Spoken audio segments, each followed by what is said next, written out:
الشيطان الرجيم بسم الله الرحمن الرحيم إذا زلزلت الأرض زلزالها وأخرجت الأرض أثقالها وقال الإنسان ما لها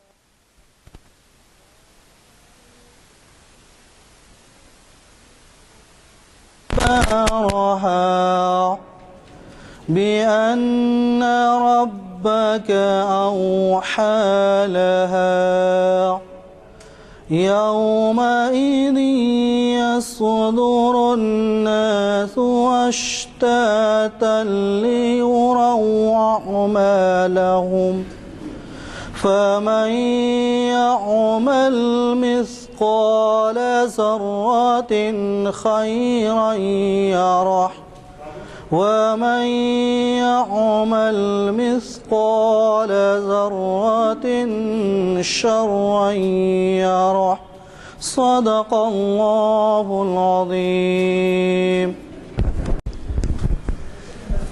دعا برب العزت جل جلالہ و عم نوالہ. یہ دعا ہے تجھ سے میرے خدا میری خاک اتنی اجال دے. یہ دعا ہے تجھ سے میرے خدا میری خاک اتنی اجال دے کہ اگر انا کی رمق بھی ہو میرے جسم و جان سے نکال دے. کہ اگر انا کی رمق بھی ہو میرے جسم و جان سے نکال دے. میری بات کیا میری ذات کیا یہ نفس ہے کیا یہ حیات کیا. میری بات کیا میری ذات کیا یہ نفس ہے کیا یہ حیات کیا. یہ تو مشت خاک ہے جب تلک تیرا عکس اس میں نہ ڈال دے. یہ تو مشت خاک ہے جب تلک تیرا عکس اس میں نہ ڈال دے. مجھے عز دے کے بڑا بنا مجھے عز دے کے بڑا بنا تیرا خوف دے کے کھرا بنا. مجھے عز دے کے بڑا بنا تیرا خوف دے کے کھرا بنا. وہ فقیری مجھ کو بھی کر عطا کہ زمانہ جس کی مثال دے. وہ فقیری مجھ کو بھی کر عطا کہ زمانہ جس کی مثال دے. میں تو ایک بندے پرخطا میں تو ایک بندے پرخطا میری لغزشوں کا شمار کیا. میں تو ایک بندے پرخطا میری لغزشوں کا شمار کیا. میں تو گر رہا ہوں جگہ جگہ تو اٹھا اٹھا کے سنبھال دے. میں تو گر رہا ہوں جگہ جگہ تو اٹھا اٹھا کے سنبھال دے. تیرا ذکر میرا لباس ہو تیرا ذکر میرا لباس ہو تو ہمیشہ میرے ہی پاس ہو. تیرا ذکر میرا لباس ہو تو ہمیشہ میرے ہی پاس ہو. نہ تو ماورا کوئی سوچ دے نہ تو ماں سوا ہی خیال دے. نہ تو ماورا کوئی سوچ دے نہ تو ماں سوا ہی خیال دے.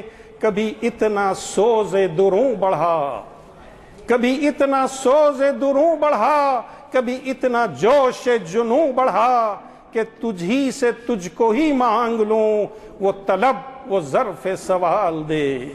کہ تجھی سے تجھ کو ہی مانگ لوں وہ طلب وہ ظرف سوال دے. تیرا کب سے طالب دید ہوں تیرا کب سے طالب دید ہوں کہ امیدوار نوید ہوں. میں تیرے کرم کا مرید ہوں مجھے خالی ہاتھ نہ ٹال دے. میں تیرے کرم کا مرید ہوں مجھے خالی ہاتھ نہ ٹال دے. مجھے عز دے کے بڑا بنا تیرا خوف دے کے کھرا بنا. وہ فقیری مجھ کو بھی کر عطا کہ زمانہ جس کی مثال دے. حضرات، جیسے کہ آپ واقف ہیں ہماری اس مسجد میں 3 عنوانات سے محافل مقرر ہوتی ہیں. ہفتے کے دن تاریخ اسلام کی محفل ہوتی ہے. اور پیر کے دن شریعت انفارمیشن سروس کی ہوتی ہے، اور چہارشنبے کے دن اقبال شناسی کی محفل ہوتی ہے۔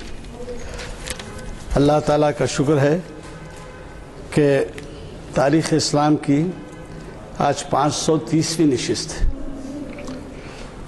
آپ جامع مسجد عالیہ کے سیلار میں تشریف فرما ہیں، اور بعد اثر یہ پروگرام ہوتے ہیں۔ ابھی آپ نے خوشیلان قاری محمد مرتضیٰ صاحب سے خراج سماعت فرمائی، اور جناب سید معین الدین حسینی صاحب نے آپ کو نعت سنائی۔ خادم محفل غلام یزدانی آپ سے مخاطب ہے۔ آج سے 3-4 دن قبل ہمارے ہی ایک مقرر جن سے آپ واقف ہیں، اتفاق سے وہ تشریف لا رہے ہیں ابھی، میرا مطلب پروفیسر راشد نسیم ندوی صاحب سے ہے۔ انہوں نے یہ خواہش ظاہر کی کہ بیرونی مہمان سید سلمان ندوی صاحب تشریف لا رہے ہیں، اور مختلف مقامات پر ان کے پروگرام ہیں، اور اس میں جامع مسجد عالیہ بھی شامل ہے۔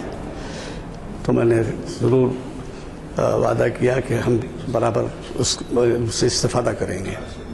چنانچہ آج کی محفل اسی کا نتیجہ ہے، اور ہم راشد نسیم ندوی صاحب کے مشکور ہیں کہ انہوں نے یہ پروگرام دیا۔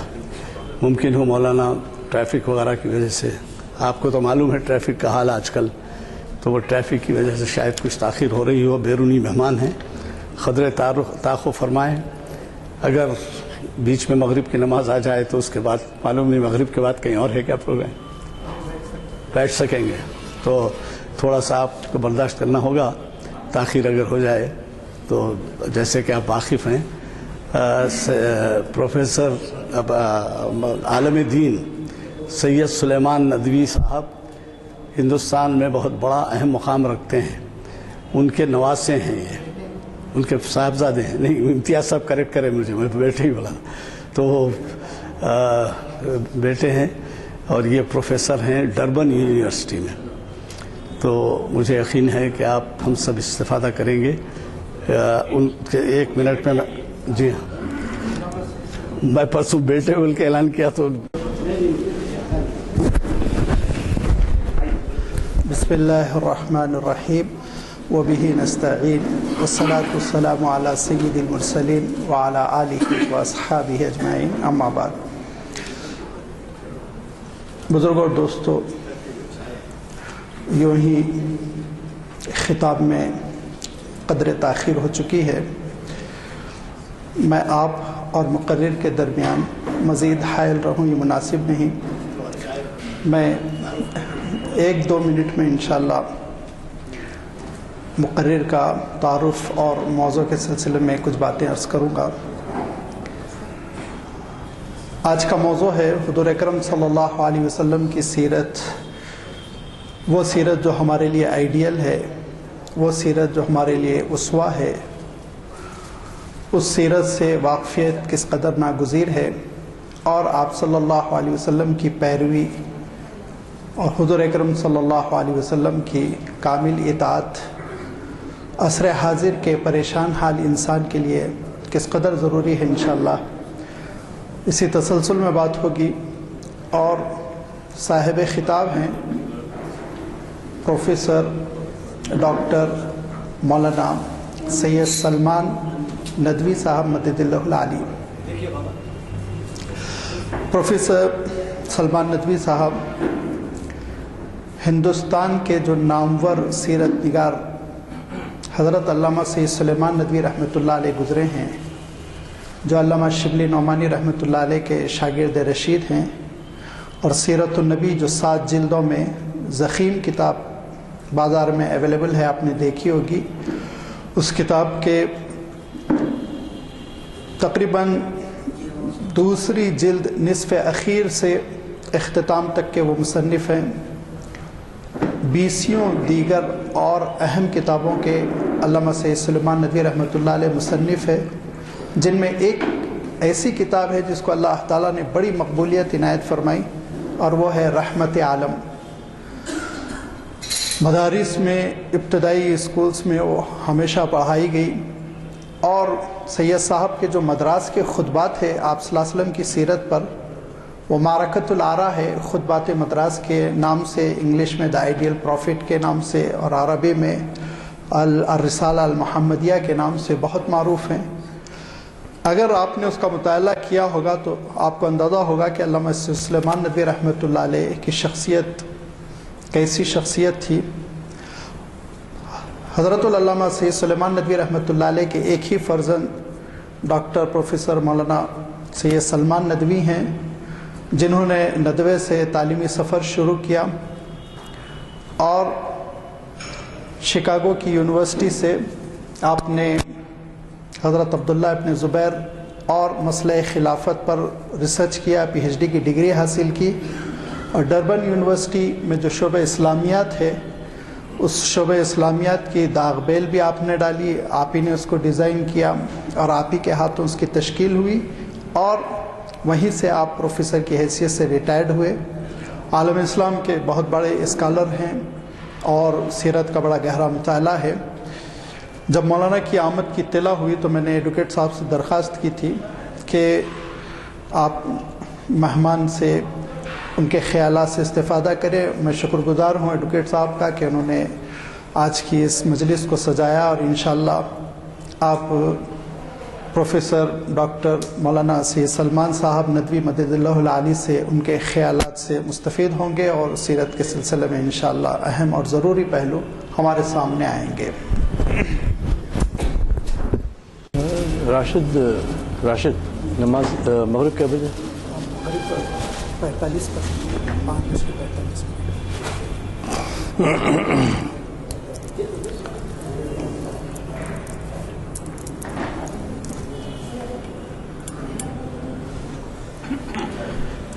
السلام علیکم ورحمۃ اللہ وبرکاتہ۔ نحمد و نصلی علی رسول الکریم، اعوذ باللہ من الشیطان الرجیم، بسم اللہ الرحمن الرحیم۔ میں آپ حضرات کا ممنون ہوں کہ آپ تشریف لائے، اور مستزادہ غالباً اس عنوان کی برکت ہے، اس کی بنا پر آپ تشریف لائے۔ اللہ تعالیٰ آپ لوگوں کو اس کی جزائے خیر دے۔ اس مسجد میں اس سے پہلے بھی چند سال میں حاضر ہوا تھا، اور مجھے خوشی ہے کہ آج پھر موقع ملا کہ حاضر ہوں۔ جہاں تک سیرت النبی کا سوال ہے، رسول اکرم صلی اللہ علیہ وسلم کی ذات مبارک کا سوال ہے، تو سیرت کا مطالعہ یا سیرت کی معنویت جو آج سے 1500 سال پہلے تھی وہ آج بھی ویسے ہی ہے۔ رسول اللہ صلی اللہ علیہ وسلم کی ذات بابرکات تو ہر مسلمان کے ایمان کا جز ہے، اور اللہ تعالیٰ نے ایک عجیب نظام دیا ہے کہ ہر مسلمان کے دل میں رسول اللہ صلی اللہ علیہ وسلم کی محبت اور عزت اس قدر ہے کہ وہ اپنے والدین کے خلاف تو باتیں سن سکتا ہے، لیکن رسول صلی اللہ علیہ وسلم کے خلاف باتیں نہیں سن سکتا۔ قرآن پاک کی آیت ہے، قُلْ إِن كُنتُمْ تُحِبُّونَ اللَّهَ فَاتَّبِعُونِي يُحْبِبْكُمُ اللَّهُ وَيَغْفِرْ لَكُمْ ذُنُوبَكُمْ۔ اس سے بڑا سرٹیفکیٹ اور کیا دیا جا سکتا ہے؟ اللہ تعالیٰ فرماتے ہیں رسول صلی اللہ علیہ وسلم سے کہ آپ نو سے یہ کہہ دیجئے، اور پھر سوچنے اور سمجھنے کی بات یہ ہے کہ اللہ تعالیٰ مخاطب کس سے ہے؟ رسول صلی اللہ علیہ وسلم کے ذریعے کس کو خطاب کیا جا رہا ہے؟ ظاہر ہے کہ صحابہ کرام کو مخاطب کیا جا رہا ہے۔ یہ صحابہ کرام وہ ہیں جنہوں نے اپنی جانیں دی ہیں رسول صلی اللہ علیہ وسلم کے لیے،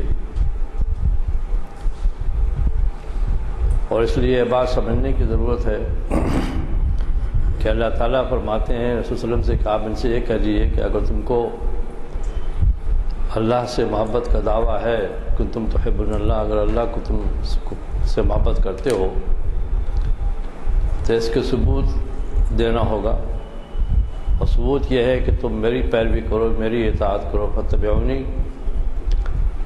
اور اگر تم ایسا کرو گے تو اس کے بدلے میں اللہ تعالیٰ بھی تم سے محبت کرے گا۔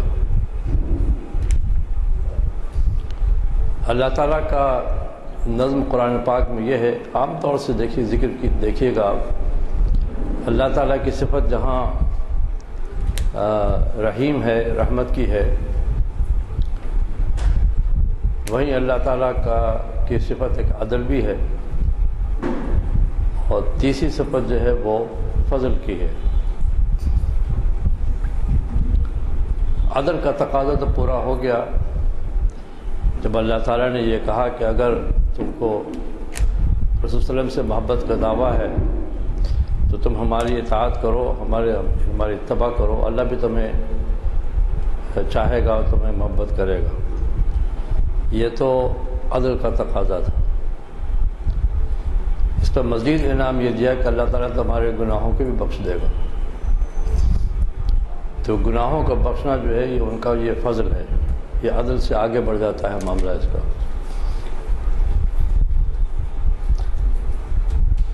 دیکھیے جہاں تک کہ سیرت کا تعلق ہے، شروع سے ہی صحابہ کرام رضی اللہ تعالیٰ اجمعین آپ کے ساتھ تھے، صبح شام ساتھ تھے، جو وہ دیکھتے تھے وہ کرتے تھے، جو کہا جاتا تھا وہ کرتے تھے، سمعنا واطعنا، اور رسول صلی اللہ علیہ وسلم کو جو کچھ انہوں نے کرتے ہوئے دیکھا وہی وہ کرتے رہے، اور اس میں کوئی چون چرا، اس میں کسی قلب کی کجی یا اس کے خلاف کوئی تاثر، یہ تھا کہ بالکل اپنے آپ کو سبمٹ کر دیا اس، اور مسلمان کی شان یہی ہونی چاہیے۔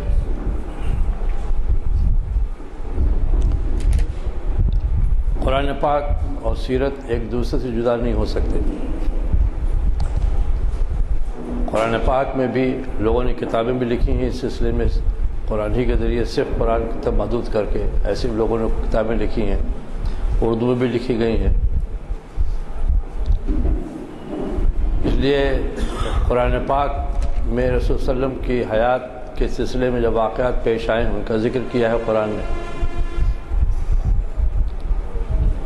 ظاہر ہے کہ سیرت کی کتابوں میں، تاریخ کی کتابوں میں اس کی تفصیل بیان ہوتی ہے،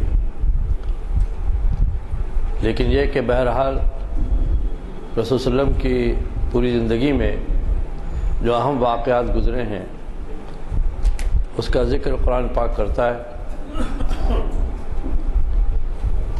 اسی لیے قرآن پاک سیرت کا پہلا ماخذ ہے۔ مستشرقین کی غلطی ہمیشہ یہ رہی تھی کہ سیرت کو انہوں نے تاریخ کا جو سمجھا، نتیجہ یہ ہے کہ قرآن سے بے اعتنائی کی انہوں نے، یا احادیث سے بے اعتنائی کی انہوں نے، اور اپنے کتابوں کے لیے سیرت کی یا تاریخ کی کتابوں تک اپنے مطالعے کو محدود رکھا۔ یہ ایک دوسرا موضوع ہے، اس طرح میں نہیں جاننا چاہتا کہ ان کے سیرت پر لکھنے کی وجہ کیا تھی، لیکن ایک چیز جو ضروری ہے بتانا وہ یہ ہے کہ یورپ یا یورپینز یا انگریز، ان کا پہلا تعارف اسلام سے عالم جنگ ہی میں ہوا، اور جیسے جیسے اسلام کی شاعت بڑھتی گئی یہ مقابلہ تیز سے تیز تر ہوتا گیا۔ بالآخر ایک وقت آیا جب ان کو یہ خیال پیدا ہوا کہ اس دین کا، اس مذہب کا مطالعہ کیا جائے، اور یہ کہ رسول صلی اللہ علیہ وسلم کے بارے میں معلومات جمع کی جائیں۔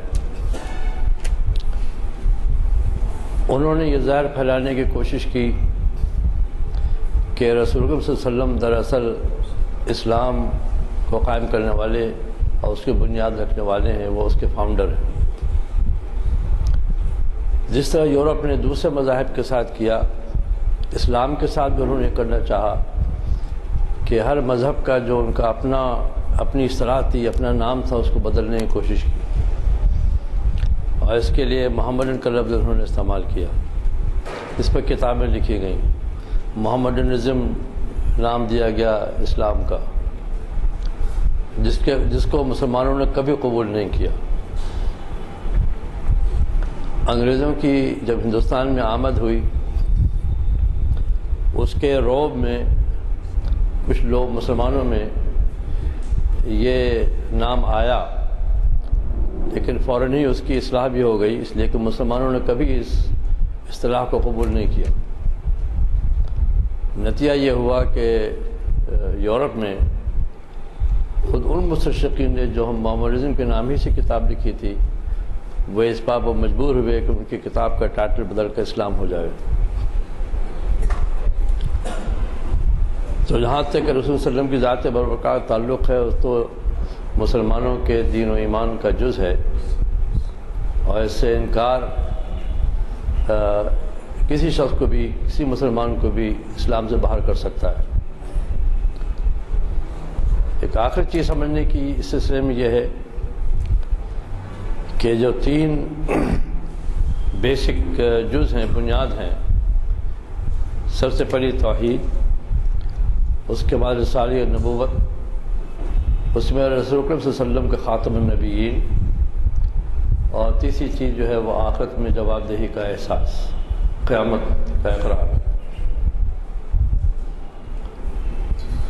اور پھر اس میں سمجھنے کی چیز یہ ہے کہ جو دوسرے پہلے مذاہب جو تھے آئے، اسلام سے پہلے جو مذاہب آئے، میرا مطلب یہودیت اور مسیحیت سے ہے، اس لیے کہ ان کا مخرج اور منبع ایک ہی تھا۔ تو اس میں اس سے پہلے جتنی کتابیں آئیں، کسی کتاب میں یہ دعویٰ نہیں کیا گیا کہ جو نبی جو اس کتاب کو لایا ہے وہ آخری کتاب ہے یا وہ آخری نبی ہے۔ توریت میں اس کا ذکر نہیں، بائبل میں اس کا ذکر نہیں، نہ کسی نبی نے اس کا دعویٰ کیا۔ جتنے انبیاء علیہ السلام آئے رسول صلی اللہ علیہ وسلم سے پہلے، ہر نبی نے اپنے ایک دوسرے نبی کے آنے کا اعلان کیا، اور ان کتابوں میں کبھی کہیں آپ کو نہیں ملے گا کہ اس میں یہ دعویٰ ہو کہ یہ آخری کتاب ہے یا آخری نبی ہے۔ اس لیے کہ جو انبیاء علیہ السلام آئے وہ یہی 3 عقائد لے کر کے آئے۔ اس لیے یورپ کی غلط فہمی یہ تھی کہ اسلام جو ہے وہ ینگسٹ ریلیجن ہے، اس کا آغاز سے 1500 سال پہلے ہوا، اور بعض جو پریجوڈس سے متعصب رائٹرز تھے، انہوں نے یہ تک لکھا کہ اسلام دراصل یہودیت اور عیسائیت کا چربہ ہے۔ اور عیسیٰ علیہ السلام تو یہودی پیغمبر تھے اور یہودیت ہی کی تعلیم لے کر آئے تھے۔ ان کے پیروکاروں نے مسیحیت کا آغاز کیا، ان کے نام سے اسلام اپنے مذہب کا آغاز کیا، اور اللہ تعالیٰ نے اس چیز سے اسلام کو بچایا، اور اللہ تعالیٰ نے اسلام کا نام رسول صلی اللہ علیہ وسلم پر نہیں رکھا۔ یہودیت کو لے لیجیے، عیسائیت کو لیجیے، وہ کسی نہ کسی کے نام کے اوپر ہے۔ بہائیزم بہائی کے نام پہ ہے، قادیانی قادیانیوں کے نام پہ ہے۔ اس کا مطلب یہ کہ ایک سلسلہ ہے پورا اس کا۔ اللہ تعالیٰ نے کہا ان الدین عند اللہ الاسلام، کا دین اسلام اسلامی ہوگا۔ اس کا رسول صلی اللہ علیہ وسلم کی ذات سے اسے اتنا تعلق ہے، رسول صلی اللہ علیہ وسلم نے آپ کو پیغمبر بنا کے بھیجا، آپ کے ذمہ کچھ احکام دیے، کچھ پیغامات دیے، اس کو بجا لانا۔ باقی دین جو ہے وہ اللہ ہی کے لیے، اور دین کا نام جو ہے وہ اسلام ہے۔ اسلام کے معنی ہے سبمیشن، اپنے آپ کو سبمٹ کر دینا۔ تو اب جب رسول اللہ صلی اللہ علیہ وسلم نے اپنی پیغام کا آغاز کیا، اور پہلی وحی جو غار حرا میں نازل ہوئی اور مشہور سورہ علق اقرا باسم ربک الذی خلق خلق الانسان من علق آخر لایا، تو غار حرا میں جو پیغام دیا گیا آپ کو، اس کے بعد آج کے لحاظ سے اور 1500 سال پہلے کے لحاظ سے بھی سوچنے کی ضرورت ہے کہ اس پہلی وحی کے بعد رسول اللہ صلی اللہ علیہ وسلم پھر غار حرا میں تشریف نہیں لے گئے، اس لیے کہ اب جو پیغام دیا جا رہا تھا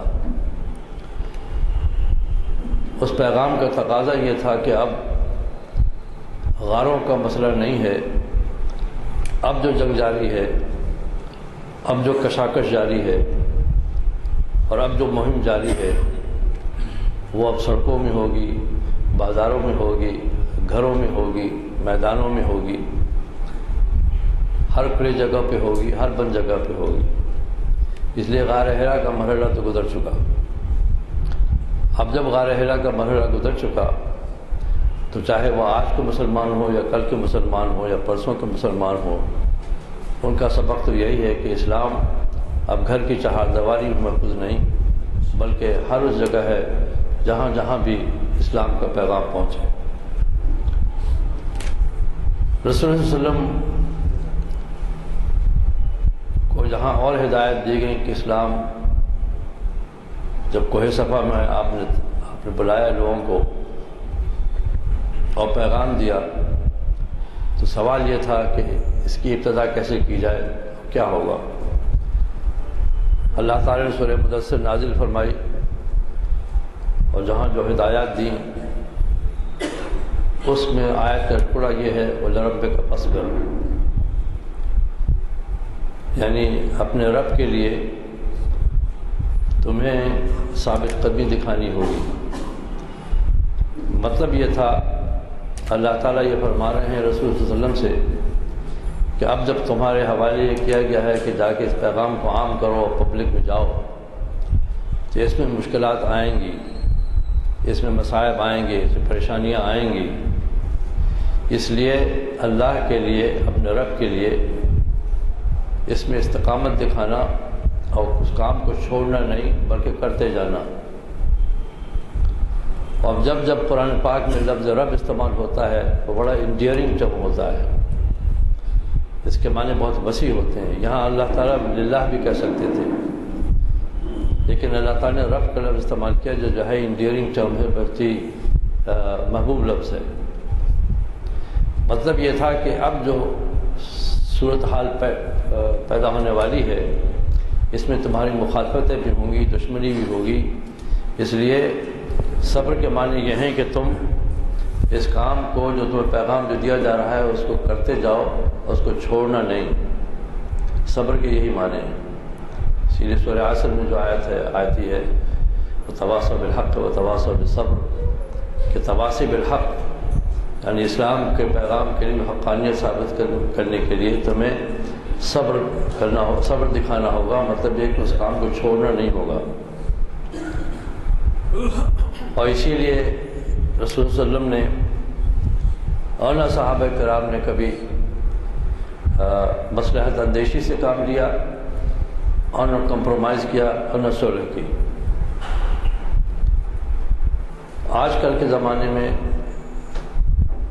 ایک پریشانی یہ ہے کہ جب بھی مصائب کا سامنا ہو یا کوئی پریشانی ہو، بجائے اس کے کہ استقامت دکھائی جائے، بجائے اس کے کہ ایمان کی حفاظت کے لیے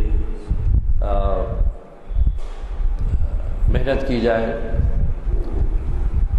یا ایمان کی حفاظت کے لیے اور اسلام کی حفاظت کے لیے، ان اصول کی حفاظت کے لیے کوئی قربانی پیش کی جائے یا اسے قیمت ادا کی جائے۔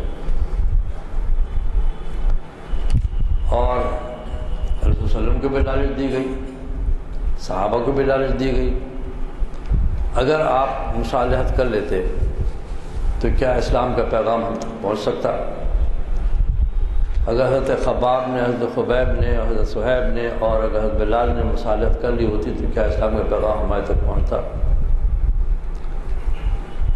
تو اسلام کی اشاعت کے لیے، اسلام کے پھیلنے کے لیے، انتشار کے لیے تو مصیبتیں تو آئیں گی، پریشانیاں تو آئیں گی، اس لیے کہ ہر شخص تو آپ کو موافق نہیں ہے، لیکن ایمان کی جو قوت ہے، جو طاقت ہے، اس کے لیے اللہ تعالیٰ نے فرمایا انما الذین آمنوا باللہ ورسولہ ثم لم یرتابوا وجاہدوا باموالہم وانفسہم فی سبیل اللہ۔ اس ایمان کی حفاظت میں ایمان کے لیے جو اللہ پر رسول پر ایمان لائے تو انہوں نے اس میں شبہ نہیں کیا، تو اس میں ڈگمگائے نہیں، وہ نہ صرف ڈگمگائے نہیں بلکہ اس کی حفاظت کے لیے اپنی جان و مال سے اس کی حفاظت کی۔ آج کی صورتحال یہ ہے کہ سیرت النبی، سیرت کتابیں تو بہت سی لکھی گئی ہیں، اللہ تعالیٰ مولانا شبلی کی قبر کو نور سے بھر دے کہ ہندوستان میں، غیر منقسم ہندوستان میں سیرت کو ایک مستقل فن بنا دیا، اور یہ کہ سیرت نگاری کا جو انداز مقام کیا گیا، اس میں سیرت النبی کی ساتوں جلدیں اس میں شامل ہیں، لوگوں نے اس سے پہلے بھی سیرت لکھی ہے، لیکن مسئلہ یہ تھا کہ یورپ سے جو طوفان آ رہا تھا اس کا علاج سیرت کی ان پہلی کتابوں میں نہیں تھا، اور اس سے نوجوان ذہن متاثر ہو رہے تھے، انگریزی یونیورسٹیاں قائم ہو رہی تھیں، نتیجہ یہ ہے کہ وہ زہر جو یورپ میں تھا وہ غیر منقسم ہندوستان میں منتقل ہو رہا تھا، کتابیں تو پڑھی جا رہی تھیں، اس لیے ضروری تھی کہ اس کا تریاق دیا جائے، اس کا کچھ کیا جائے۔ مولانا شبلی نے سیرت کو مستقل ایک فن بنا دیا، اور اسی لیے سیرت کا اگر مقدمہ پڑھا جائے تو اس میں آپ کو اندازہ ہوگا کہ مستشرقین کے برخلاف قرآن پاک سیرت کا پہلا ماخذ، اور احادیث رسول اللہ صلی اللہ علیہ وسلم سیرت کا دوسرا ماخذ، یہ تو اصل ماخذ ہے۔ اگر کبھی کسی حدیث یا احادیث کا مقابلہ اگر سیرت کی کسی کتاب سے، تاریخ کی کسی کتاب سے کیا جائے گا، احادیث کو ہمیشہ اس کی ترجیح ہوگی، بہت معمولی سی بات ہے۔ اب اس کے بعد کا مرحلہ یہ ہے کہ کتابیں تو بہت سی لکھی گئی ہیں، سیرت میں موجود ہیں، مگر سوال یہ ہے کہ ان سیرت کی کتابوں کا اثر ہماری اپنی زندگی پر کیا پڑتا ہے۔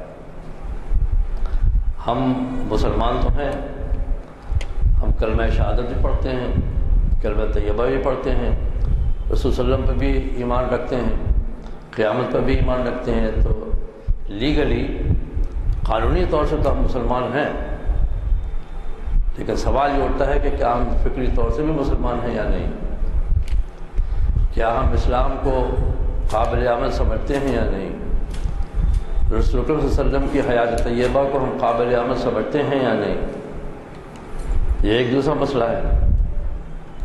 تو جہاں تک کہ عقائد کا تعلق ہے اس میں تو الحمدللہ مسلمانوں میں کوئی مسئلہ نہیں ہے، اور عقائد کے ساتھ عبادات جوڑے ہوئے ہیں، تو جہاں تک کہ عبادات کا تعلق ہے، نماز روزہ حج زکوٰۃ وہ بھی ہم ادا کرتے ہیں،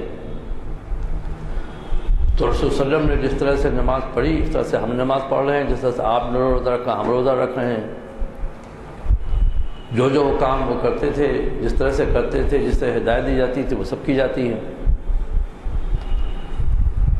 لیکن یہ کہ آیا ہمیں یہ بھی اطمینان ہے اور اس کی قیمت دینے کو ہم تیار ہیں کہ رسول صلی اللہ علیہ وسلم نے جو ہدایت دی ہیں ان کا بالعنوان ایسے ہی ہم اتباع بھی کریں، یا یہ کہ فوراً ہم کمپرومائزز ڈھونڈنے لگتے ہیں یا لوپ ہول ڈھونڈنے لگتے ہیں، لیگل لوپ ہولز تلاش کرنے لگتے ہیں۔ جب شریعت کا ایک حکم آ جائے تو پھر آمنا و صدقہ سمعنا و اطعنا، یہ اصول رہا ہے ہمارے صحابہ کرام کا، اور انہیں کے ذریعے ہم تک اسلام پہنچا ہے۔ تیسری چیز یہ ہے کہ ایک اور چیز سمجھنے کی یہ ہے کہ رسول صلی اللہ علیہ وسلم کی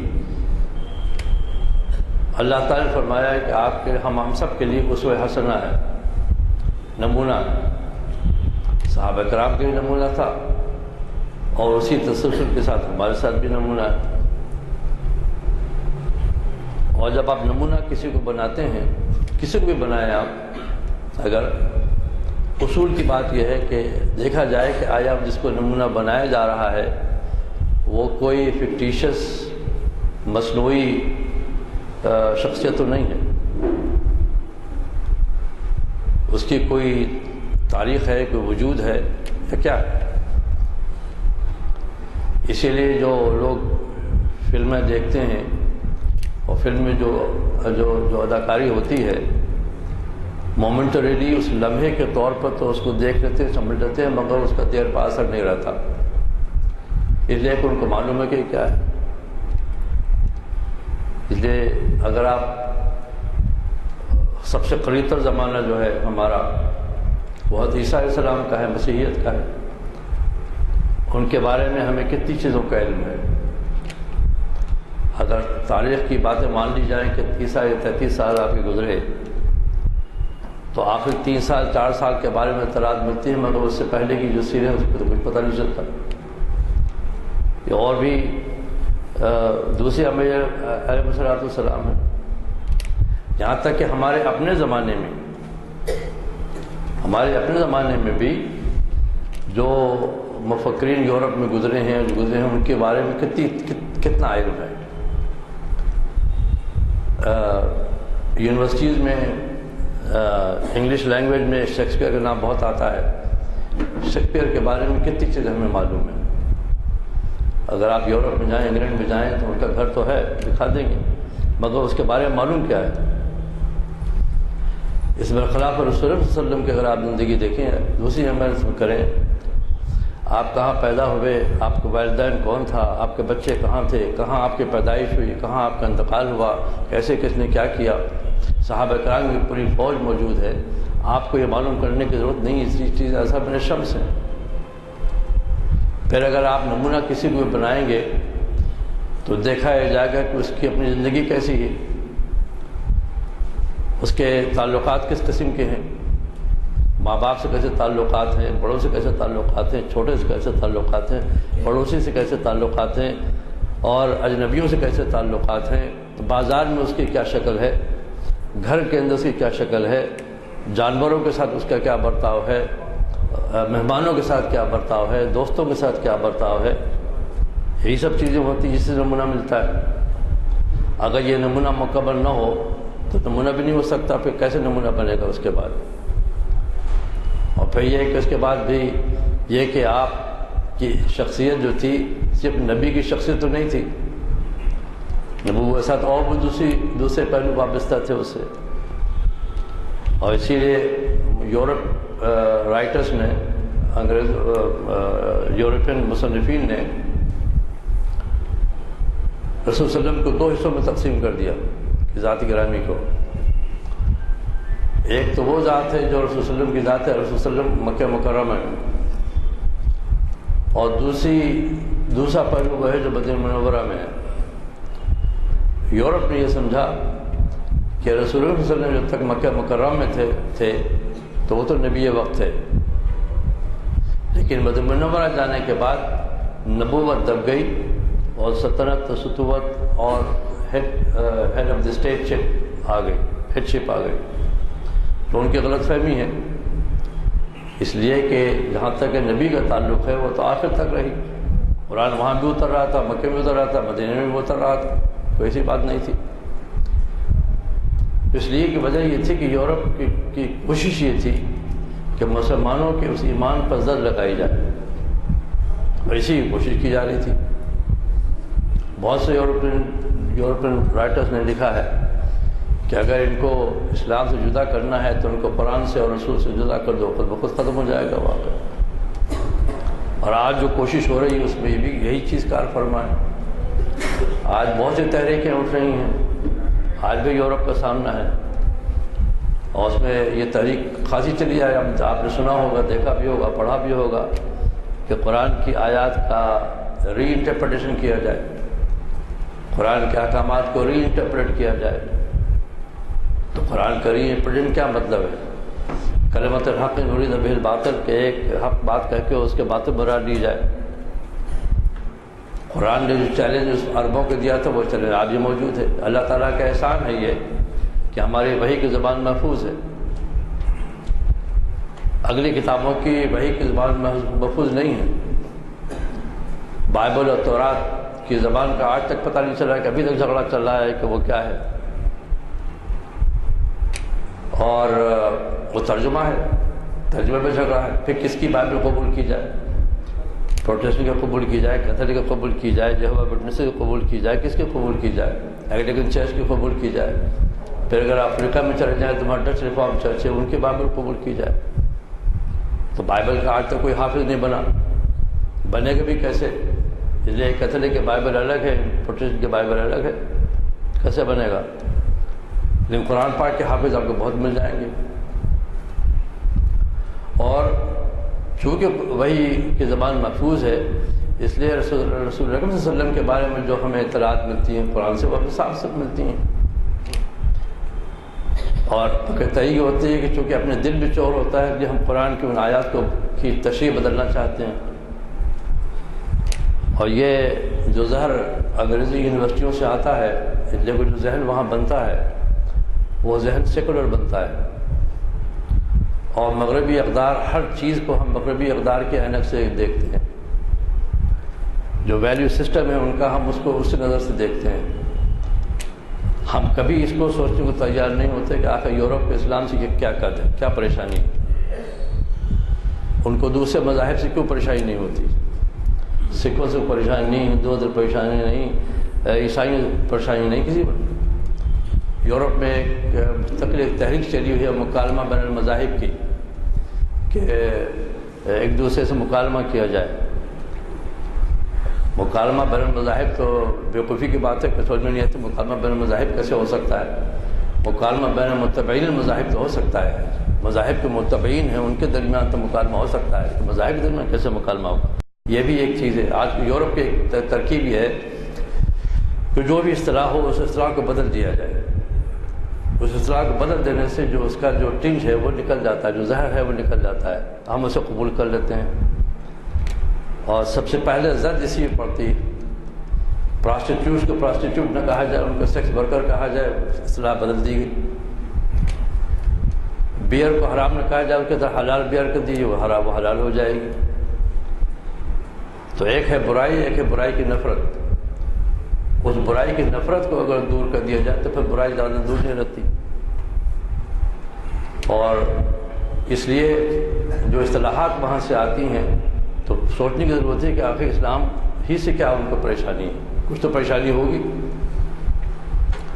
اس لیے کہ کبھی آپ نے نہیں سنا ہوگا کہ کیتھولکس اور پروٹسٹنٹ کے درمیان بھی مکالمہ ہوا ہو کبھی، یا کبھی ایسا ہوا ہو کہ صاحب پروٹسٹنٹ میں خود بہت سے فرقے ہیں، ان کے درمیان کوئی مکالمہ ہوا ہو۔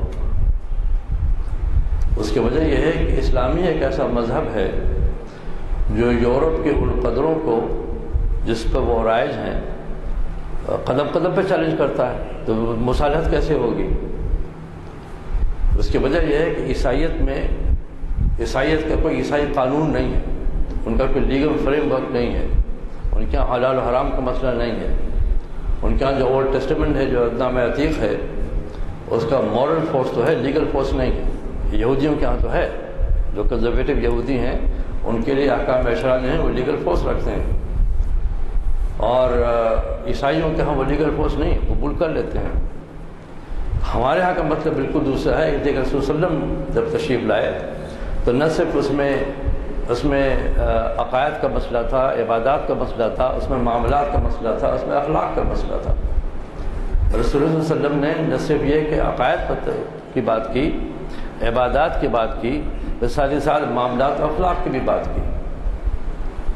آپ نے سنا ہوگا، اکثر بعض کتابوں میں پڑھا بھی ہوگا آپ نے، کہ آپ نے وعدہ کر لیا کسی نے کہ فلاں جگہ آ کے ملنا، وہ رسول صلی اللہ علیہ وسلم انتظار کرتے رہے، 3 4 5 دن، ایک ہفتہ گزر گیا، وہ پھر بعد میں ہمارے کسی کا وعدہ کیا تھا آپ نے۔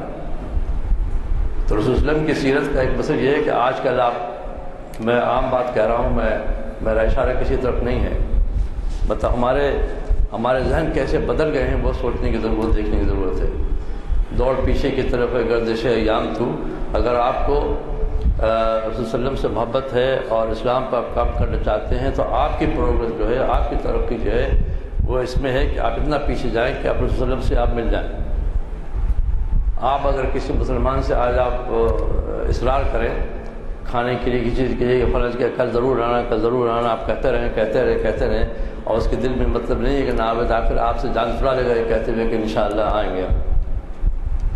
تو انشاءاللہ کا مطلب یہ ہے کہ میرے دل میں تو یہ بات نہیں ہے، اللہ مانے بھیج دیا تو بھیج دیا، آ جائیں گے ہم۔ تو یہ خود اس کمزوری کی طرف اشارہ کر رہا ہے۔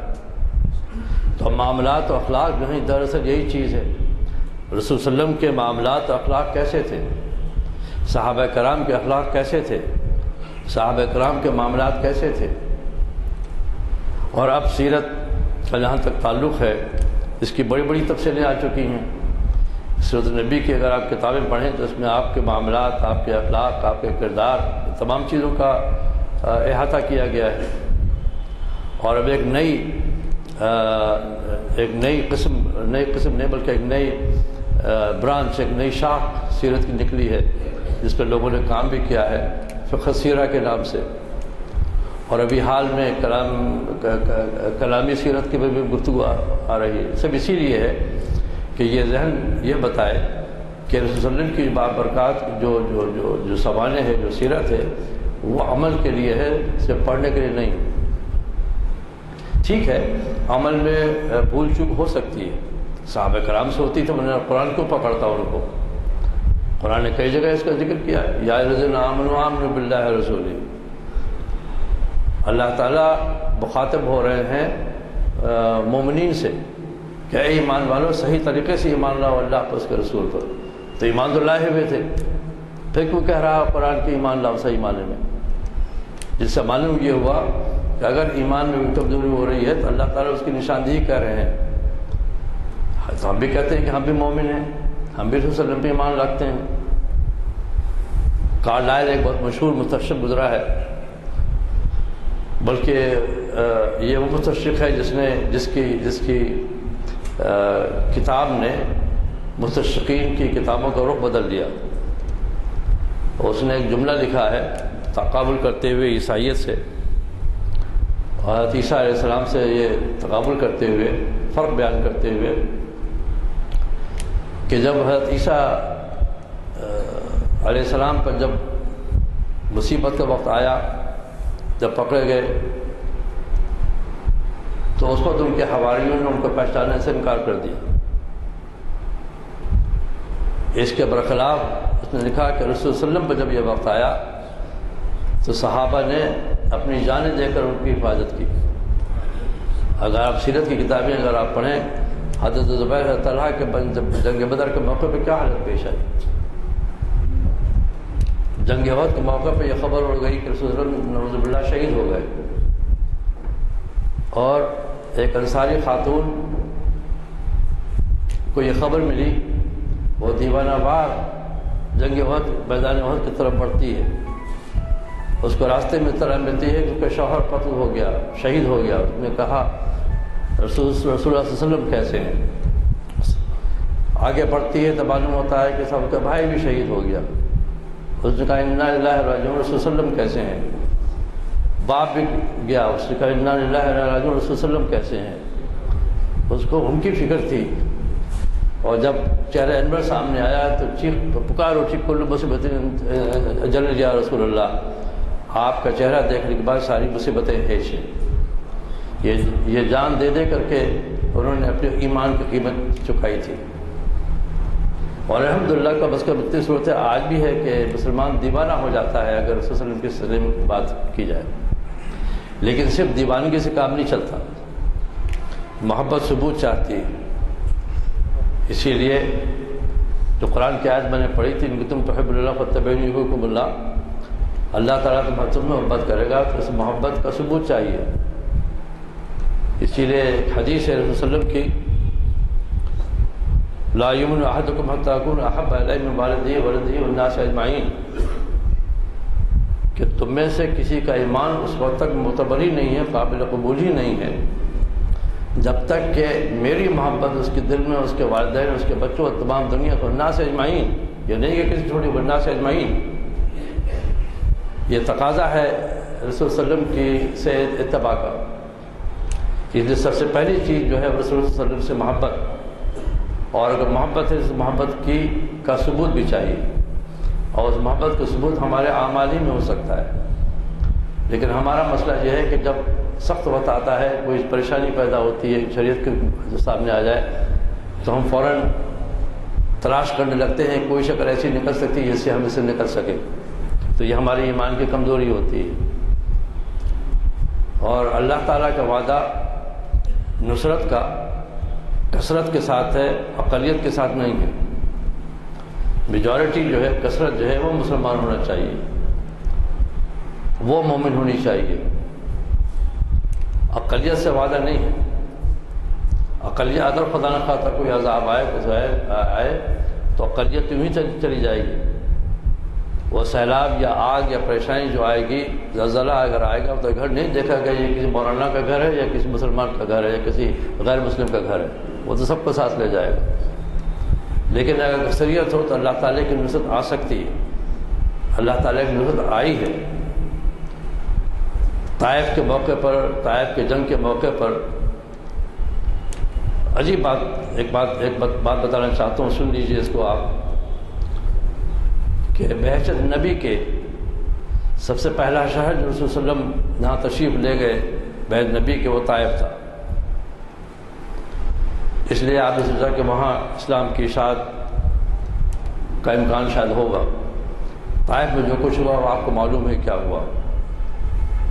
یہاں تک کہ فرشتے آئے، سلام پیش کیا، کہا کہ اللہ نے دیکھا جو کچھ ہوا ہے، اگر آپ حکم دیں تو طائف کے دونوں پہاڑوں کو اس طرح سے ٹکرا دیا جائے کہ جس کے اندر جتنے لوگ ہیں سب اس میں تباہ ہو جائیں. آپ نے فرمایا نہیں، میں ایسا نہیں چاہتا، ممکن ہے ان میں سے آخر میں کوئی مسلمان ہو. تو طائف وہ پہلا شہر تھا جہاں رسول اللہ بحیثیت نبی کے گئے تھے، اور طائف وہ آخری شہر تھا جس نے آپ کو سبمٹ کیا تھا، جس نے اسلام قبول کیا تھا. 23 سال نبوت کا زمانہ گزرا طائف کو قبول کرنے میں اسلام کو. تو ہم لوگ کو چاہیے کہ رسول صلی اللہ علیہ وسلم کی سیرت کا پرچار اپنے اخلاق، اپنے کردار سے کریں. الفاظ کی آج کل کوئی قیمت نہیں ہے. اگر مسلمان کوئی ہوگا تو اپنے اخلاق و کردار کے ذریعے ہوگا. لفاظی سے کام نہیں چلتا، مناظرے سے کام نہیں چلتا، تقریروں سے کام نہیں چلتا. کام اگر چلے گا تو آپ کے اخلاق و کردار سے کام چلے گا. اور رسول اللہ صلی اللہ علیہ وسلم سے محبت کا تقاضا ہے، وہ جو 1500 سال پہلے تھا وہ بھی اور آج بھی، اس کے کوئی فرق نہیں. اسلام کے لیے ہر صدی چیلنج رہی ہے، کوئی نئی بات نہیں. ہر صدی میں چیلنج کا مقابلہ کیا ہے، اور اگلی جو آئے گی، اس سے 21ویں 22ویں 23ویں صدی آئے گی، اس کا بھی چیلنج کرے گی. جب اسلام کا آغاز، جب اسلام پھیل رہا تھا، اس وقت بھی یورپین سویلائزیشن موجود تھی، اس میں بھی ساسانیڈ سویلائزیشن موجود تھی، اس وقت بھی بیزنٹین سویلائزیشن موجود تھی. اس زمانے کی سب سے زیادہ دو پاورفل طاقتیں موجود تھیں. لیکن یہ کہ اس کا مقابلہ ہوا کہ نہیں ہوا. تو جتنی صدیاں آئیں گی، جتنی بھی سنچریاں آئیں گی، سب کا مقابلہ اسلام نے کیا اور کرتا رہے گا. کوئی نئی بات نہیں. مگر ضرور اس بات کی ہے کہ ہمارا ویژن بدلے. ہمارا جو طریقہ، ہماری وفاداری ہے وہ بدلنے کی ضرورت ہے. اور وہ کتابوں سے نہیں بدل جا سکتی، یہ بھی بتا دوں میں. وہ تو اہل اللہ کی صحبت ہی میں حاصل ہو سکتی ہے. اس کے لیے اپنی غلطیاں ماننی ہوں گی اور اپنی اصلاح کرنی ہوگی. اپنی اصلاح کے لیے کسی نہ کسی کو استاد بنانا ہوگا، کسی نہ کسی سے سیکھنا ہوگا. خدا آموزی اگر ہوگی، خدا مختگی اگر ہوگی تو وہ ضلال و گمراہی ہوگی. اس لیے کوئی شاخ ادھر جائے گی، کوئی شاخ ادھر جائے گی. جس کو اقبال نے کہا خود بدلتے نہیں، قرآن کو بدل دیتے ہیں، ہوئے کہ درجہ فقیہان حرم بے توفیق. تو اس لیے بجائے اس کے کہ قرآن کو بدلا جائے، قرآن کی آیات کو بدلا جائے، ان کی تشریح بدلی جائے، اپنے کو بدلنے کی ضرورت ہے. اپنے کو بدلنے کے لیے تکبر سے کام نہیں لینا پڑے گا. اس میں اپنے آپ کو سبمٹ کرنا پڑے گا کہ ہم اللہ کے ہیں، اللہ کی طرف جانے والے، انا للہ و انا الیہ راجعون. ہمیں قیامت میں جواب دہی کرنی ہے. ومن مثقال ذرۃ خیرا یرہ ومن مثقال ذرۃ شرا یرہ. تو برا ہو یا بھلا ہو، اس کی جواب دہی تو ہوگی. تو آخرت کا یقین اگر ہے آپ کو، اپنے اعمال کے جواب دہی کا احساس ہے، تو آپ ذرا یہ خیال کیجئے اس بات کو. ہم سب کو سوچنے کی ضرورت ہے کہ ہم اذان کی دعا پڑھتے ہیں، رسول اللہ کی شفاعت مانگتے ہیں، کیا ہمارے اعمال ایسے ہیں کہ جب ہم رسول صلی اللہ علیہ وسلم سے ہماری ملاقات ہو تو ایسا نہ ہو کہ رسول صلی اللہ علیہ وسلم کہ یہ ہمارا امتی تو معلوم نہیں ہوتا؟ تو اس کے لیے کیا سامان ہم نے تیار کیا ہے؟ مقابلہ تو ہوگا. اسی لیے ایک شعر میں پیش کیا جاتا ہوں، اقبال کا شعر ہے. جو کچھ میں نے کہا ہے اس کا خلاصہ یہی شعر ہے جو میں پیش کرنے والا ہوں. اقبال نے لکھا کہ خرد نے کہہ بھی دیا لا الہ تو کیا حاصل، دل و نگاہ مسلمان نہیں تو کچھ بھی نہیں. عقل اگر کہہ بھی دے تو کیا فرق پڑتا ہے؟ اگر آپ کا ویژن نہیں بدلا، آپ کے اخلاق نہیں بدلے، آپ کے کردار نہیں بدلے تو پھر کس کام کا وہ ہوگا؟ اور جہاں تک کہ شر و خیر کا تعلق ہے، ستیزہ کار رہا ہے ازل سے طائب رو چراغ مصطفی سے شرار بولا حبیب، وہ تو رہے گا. جھگڑا آج کا نہیں ہے، شروع سے ہے، تو اسے گھبرانا نہیں چاہیے، لیکن اپنی حالت ضرور بدلنے کی چاہیے. اپنی حالت اگر بدل جائے تو سیرت کا اصل پیغام جو ہے وہ یہ کہ سیرت کی معنویت آج بھی ویسے ہی ہے جو پہلے تھی، اس میں کوئی تبدیلی نہیں ہوئی. صرف آپ کو اپنے کردار کو بدلنے کی ضرورت ہے، اپنے اخلاق کو بدلنے کی ضرورت ہے، اپنے معاملات کو بدلنے کی ضرورت ہے، کہ اس لیے یہی ثبوت ہے آپ کی اسلامیت کے اور اسلامی تعلیم کا. جو کچھ میں نے عرض کیا اس کا میں خود بھی مستحق ہوں. اگر بات آپ تک سمجھ گئی میں اسے سمجھوں گا کہ اللہ تعالیٰ کی طرف سے یہ احسان ہے کہ ہو گیا. آپ میرے لیے دعا فرمائیے، میں آپ کے لیے دعا کروں گا. اللہ تعالیٰ آپ سب کو، ہم سب کو صحیح طور سے مسلمان بنائے اور قیامت کے دن رسول صلی اللہ علیہ وسلم کے سامنے کسی شرمندگی کا ہمیں سامنا نہ کرنا پڑے. وآخر دعوانا الحمدللہ رب العالمین. السلام علیکم ورحمۃ اللہ وبرکاتہ.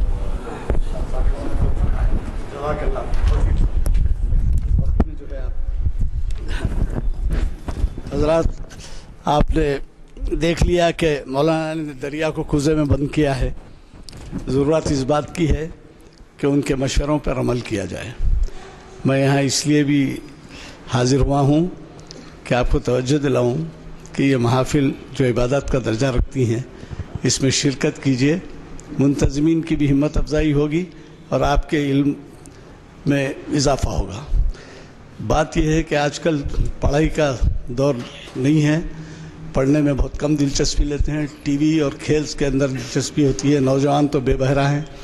لہٰذا آپ سے گزارش ہے کہ نوجوانوں کو خصوصاً ہماری ان محافل میں جو ہفتے میں 3 مرتبہ ہوتی ہیں ان میں شرکت کے لیے ساتھ لائیے یا ان کو انکریج کریے. چونکہ دعا ہو چکی ہے، اگر کوئی سوال جواب ہونا ہے تو پھر نماز کا بھی وقت ہو گیا اور جو ہے محفل برخاست.